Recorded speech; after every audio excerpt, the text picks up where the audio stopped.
misli dalana bihari rahmete birbirani serterabbi izzeti herci esramin evvel kulheye ravdi esli aksi ve hübbatiye roşu şerhem behru bernehru lebat elbi eşkat elqamin der hayat lidiye kuman şübbate fakir yine konu peygamber olunca, yine peygamber sevgisi olunca bugün maşallah bir kez daha Diyarbakır kendini göstermiş oldu.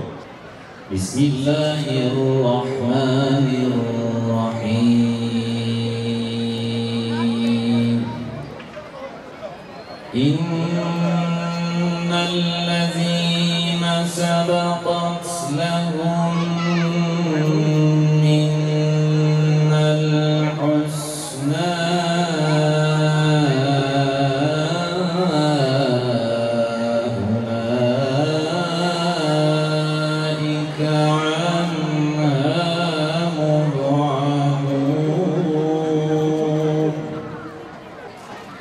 بجمر حمد وسناي قلب وجال امددن باي خالقي كون ومكان وبإنسان دايزان باكرم وندن وهم حكمة وعلم وقلم أول وهم آخر رب عزيز هم عليم وهم كريم وهم رحيم مالك أفلاك وأسماء بحر وبر رازقي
محمد سروري هر أسفياء خاتمي هر مرسلين وأنبياء مثل ضالانا بخاري رحمته بالبلاد سرت ربي عزتي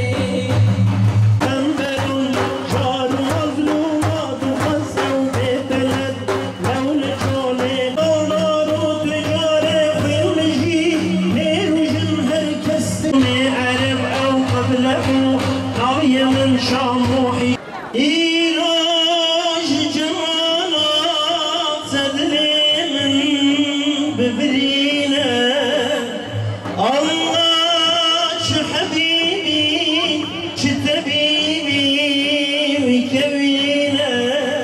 Aylardır tüm imkansızlıklara rağmen direnen Kassam mücahitleri tıpkı Bedir Savaşı'nda Resulullah Aleyhisselatü Vesselam'ın Bedir ashabı gibi nice az topluluklar çok topluluklara galip gelmiştir.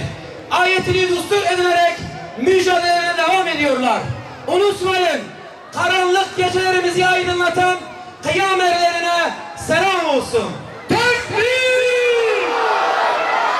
Tekbir! Tekbir!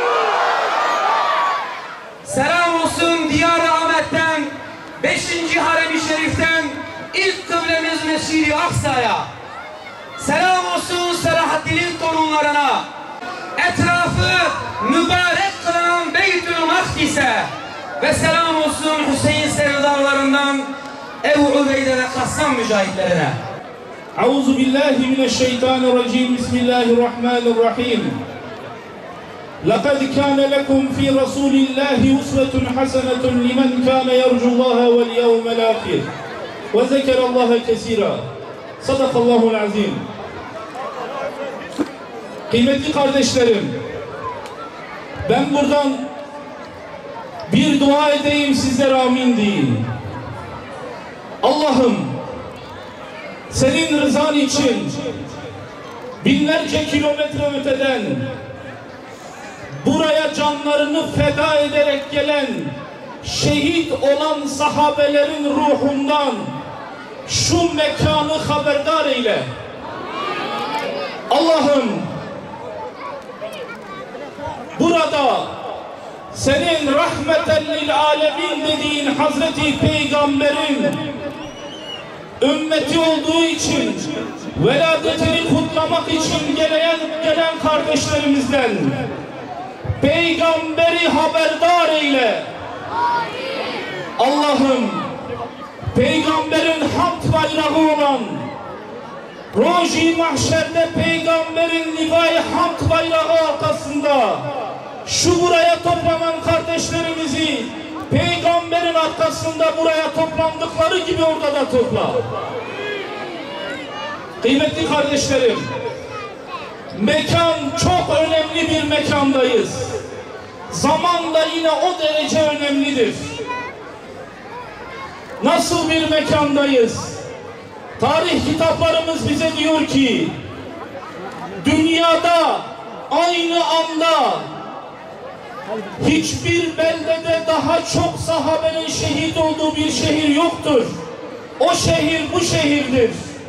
Sahabe, yani Peygamberin neredeyse 500 tane sahabesi bu topraklarda metfundur. Şu anda da 27 şehit sahabenin huzurlarında Allah Resulü Aleyhisselatü Vesselam'ın viladetini anlamaya çalışıyoruz. Nebi Zişan ferman buyurdu. İhbar-ı gaybiye yaptı. Gelecekten bir haber gönderdi. Dedi ki her kimin şehrinde, beldesinde benim ashabımdan bir kişi metfunsa Allah Roji mahşerde o şehir halkını mahşerin karanlığında ayağı kaldıracak ve o metfun olan sahabeme diyecek ki yürü, o şehrin komutanı olarak aydınlık içinde mahşere yürü. Buradan müjde veriyorum. Muhbir-i Sadık Hazreti Resulullah dedi. Eğer tarih kitapları doğruysa Roji mahşerde 500 tane sahabi bu belde halkının önüne verip mahşere yürüyecek. Allah'ım o günleri bize yaşat inşallah. Ve öyle bir zamandayız ki bu zamanda Allah'ın rahmeten lil alemin olarak gönderdiği Fahri Kainat Resulü Zişan Efendimizin dünyaya teşrifinin yıl dönümüdür. Öyle sıradan bir gün değildir. Arz titremiş, gök titremiştir o gün. Az önce Mevlüt Han kardeşlerimiz söyledi. Saatlerce Mevlüt Han kardeşlerimiz Resulullah'ın doğum hikayesini bize anlatır şiirlerinde. Ne vaktimiz var ne takatim var anlatmaya. Ancak öyle bir doğumdur ki zulüm sarayındaki burçlar yıkıldı onun doğumuyla. O öyle bir doğumdur ki arş-ı âlâ sevindi, melekler sevindi. Diri diri toprağa gömülen kız çocukları onun doğumuyla sevindi. İşte biz öyle bir günün arefesindeyiz. Allah Resulü Aleyhisselatü Vesselam bugün peygamber sevdaları bu gece için direniş önderi Hazreti Muhammed Aleyhisselatü Vesselam temasını seçti. O ahlak peygamberidir. O şefkat peygamberidir. O merhamet peygamberidir. Ve tabii ki o direniş ve diriliş peygamberidir. Geldiği günden, Hira'dan tek başına indiği günden sonra bir gün bile durmadı. Tüm zulüm tahtlarını yıkmak için kadınıyla, erkeğiyle, kölesiyle yetişti. Tüm baskılarına rağmen, tüm zulümlerine rağmen sahabesini gözünün önünde şehit ettiler. En sevdiği arkadaşları, Yasir ailesi, Sümeyye ailesi gözünün önünde şehit edildiğinde benim davam yücedir. Yakın bir zamanda bu zulüm bitecektir. Sabredin Yasir ailesi, sabredin. Allah sizi cennetle mükafatlandıracaktır dedi. Gözünün önünde ashabı şehit oldu. Üvey oğlu şehit oldu. Kızları, amcası şehit oldu. Ama bir gün zulümü durdurmak için geri adım atmadılar. Mekke'nin kara yüzlü adamları toplandı. Gel sen de bizim gibi ol. Kesemizi dolduralım. Kadınlara zulmedelim. Fakirleri, kimsesizleri horlayalım. Sistemimize dahil ol dediklerinde, davandan vazgeç dediklerinde, vallahi vallahi vallahi dedi. Sizler değil bu dünyanın saltanatını, sağ elime güneşi, sol elime ayı verseniz de ben bu zulmü bitirmeyinceye kadar durmayacağım dedi. Ve direndi. Medine'ye yurdunu hicret etti, taşındı Medine'ye. Tarih kaynakları diyor ki 45 günde bir cihat etti zulmü bitirmek için. Ve o yaşadığı 23 yıl içinde bir gün geldi, kadınların, yoksulların insan yerine koymadığı bir günde Allah Resulü'nün ülkesinde, devletinde bir kadın tek başına Arabistan'ın Sana'sından Hadramevt'ine kadar tek başına yürüdü. O günün insanları biz adiliz diyorlardı. O günün insanları biz dürüstüz diyordu. Ama eğer dişsiz doğmuşsa bir çocuk önce onu kardeşi yiyordu. Kıymetli Müslümanlar, Allah Resulü Aleyhisselatü Vesselam ashabını da böyle yetiştirdi. En ufak bir rüzgarda savrulmadılar. Bedel ödediler. Şimdi bizler evimizden çıkar geliriz, onların kabristanını ziyaret ederiz. Hastası olan, sıkıntısı olan, derdi olan, dualarının kabulü için onları Burak olarak kabul eder. 1400 yıl sonra onların o direnişlerine Allah'ı şahit kılarak buraya gelip dua ediyoruz. İşkence altındaki Bilal direnişi Hazreti Resulullah'tan öğrenmişti. Karnının üstüne büyük taşlar koyduğunda Ahad, Ahad, Ahad, Ahad diyordu. O günün alimlerinden Varaka İbn Nefel Ahad kelimesini duyunca Allah'a yemin ederim, siz Bilal'i şehit ederseniz ben Bilal'in kabristanının üstüne şöyle bir makber koyarım da ziyaretgah edinirim. O da onun yanına gider, Ahadun Ahad, Ahadun Ahad, Ahadun Ahad diyordu. Dediler ki Bilal, niye Ahad diyordun? Vallahi o zalimler bu kelimeye öyle aciz oluyorlardı ki ben onun için onların sinirlerin uçlarına dokunuyordum. Öyle öğrenmiştiler. Öyle öğrendik. Bugün yaşadığımız dünyada eğer birileri din için canını veriyorsa orayı örnek aldı. Allah Resulü durmadı. 23 yıllık hayatı boyunca onun yaşadığı dünyada bütün insanlar hür ve azattı. Kadınlar hiç olmadığı kadar özgür ve özgüven sahibiydi. Çocuklara kıymet verilir, adam yerine koyulurdu. Babalar çocuklarına şefkat, anneler kocalarına merhamet ile bağlanırdı. Onun yaşadığı dünyada kimse zulme baş eğmedi. Bir sahabe için 3000 adam gönderdi Resulullah. Bugün 27 İslam ülkesi eğer az ilerimizdeki Beyt-i Makdis'e, Kuds-i Şerif'e bir bardak su koyamıyorsa kimse peygamberin ümmeti olduğundan kendinden vurmasın. Biz direnişi ve dirilişi ondan öğrendik. Allah Resulü Aleyhisselatü Vesselam ashabına bunu emrederken, zulmün bitmesini emrederken, Medine'de olduğu sırada Mekke'de zulüm gören müttefikleri öldürüldüğünde Allah Resulü Mekke'ye ordu çıkarmış, hem zulmü bitirmiş hem de Mekke'nin fethi müyesser olmuştur. Allah bizi görüyor.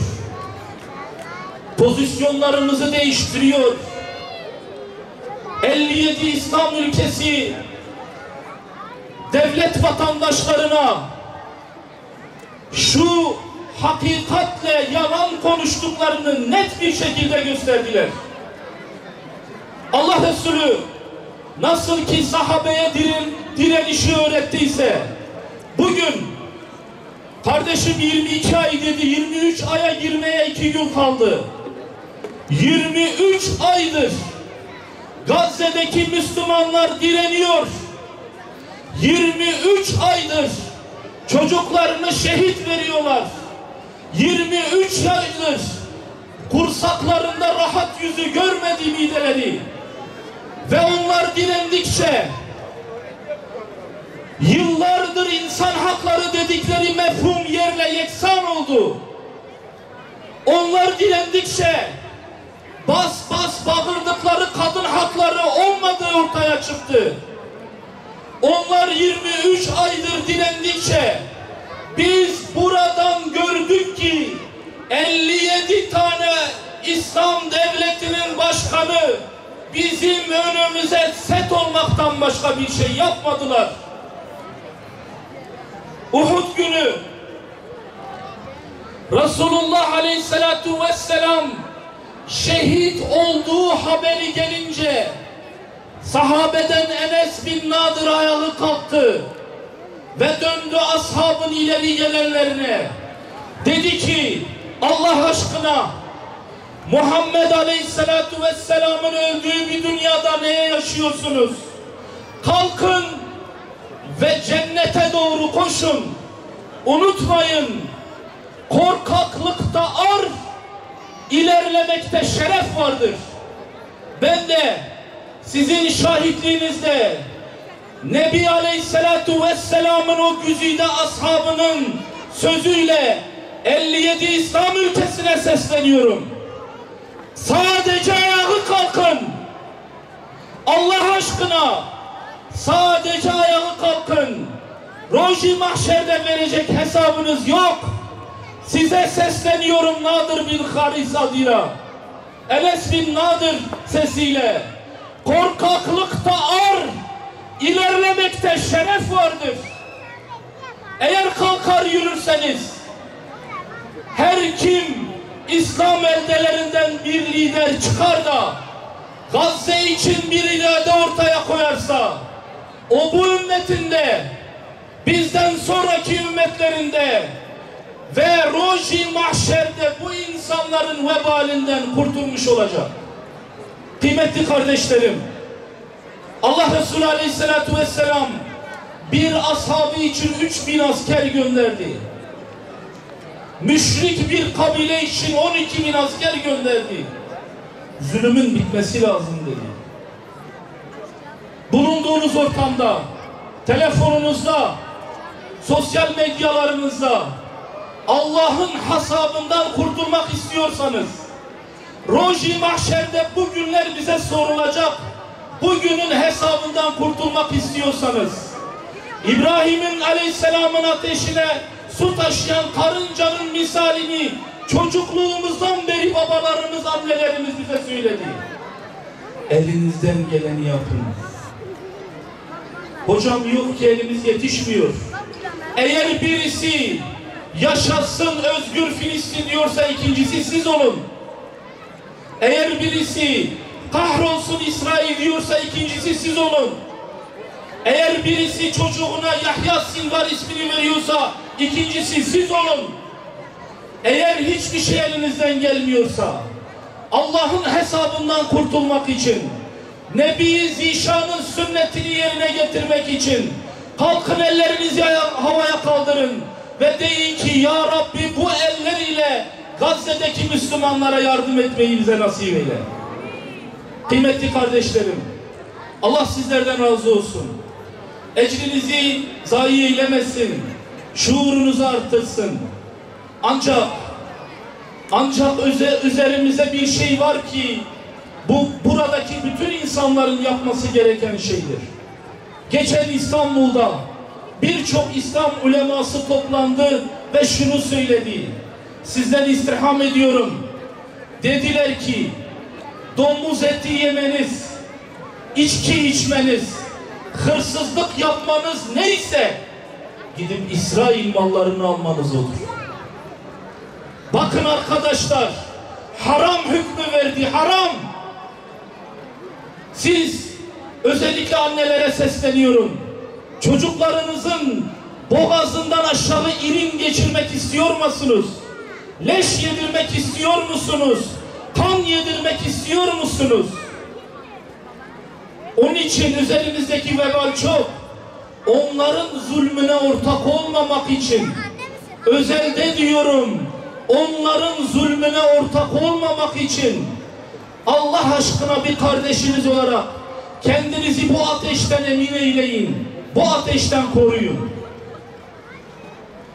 Bu vesileyle kıymetli kardeşlerim, her nerede olursak olalım, hangi mekanda olursak olalım, çocukluğumuzdan beri öğrendiğimiz ilimlerde şu beldenin, bu şehrin çok kıymetli olduğunu bize söylediler. Dedik ki niye kıymetlidir hocam bu belde? Az önce saydım. 500 tane sahabi metfun dediler. Öyle kıymetlidir. Sonra dedik ki başka niye kıymetlidir? 2. İslam ümmetinin Kudüs'ten daha çok ezan okunan Ulu Camisi buradadır. Kudüs'ten daha çok ezan okunmuş bir şehirdir.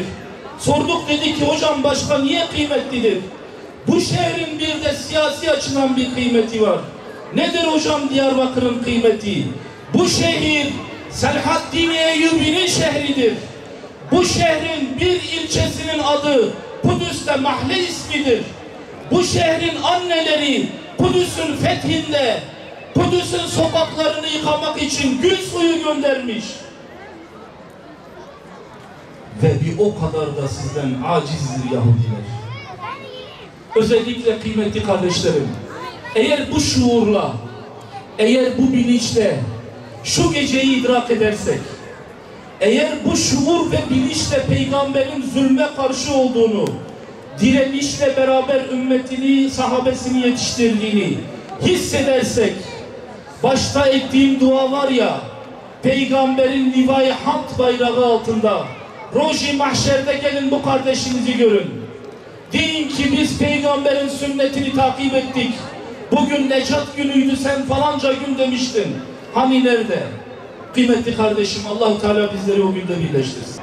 Siyonizmin necis başlarını mücahitlerin postallarının altında çiğnet Allah'ım. Ya Rabbi, senin Resulünün ümmeti ve o ümmetin iftiharı olan Kassam mücahitlerini muvaffak et Allah'ım. Onların cihadını ümmete diriliş ve uyanış vesilesi kıl. Ya Rabbi, senin Resulünün ümmeti birbirine diş geçiriyor, birbirine sırt çeviriyor, birbirine ihanet ediyor. Ya Rabbi, sen ümmete birlik, dirilik, izan, feraset ve kardeşlik nasip eyle. Ya Rabbi, başta şehitlerin efendisi Hazreti Hüseyin'e, Hüseyin'imize, Salih'imize, Said'imize, Yahya'mıza, Heniye'mize, dayıfımıza ve tüm İslam şehitlerine rahmetinle muamele et Allah'ım. Bizleri onların şefaatinden mahrum eyleme.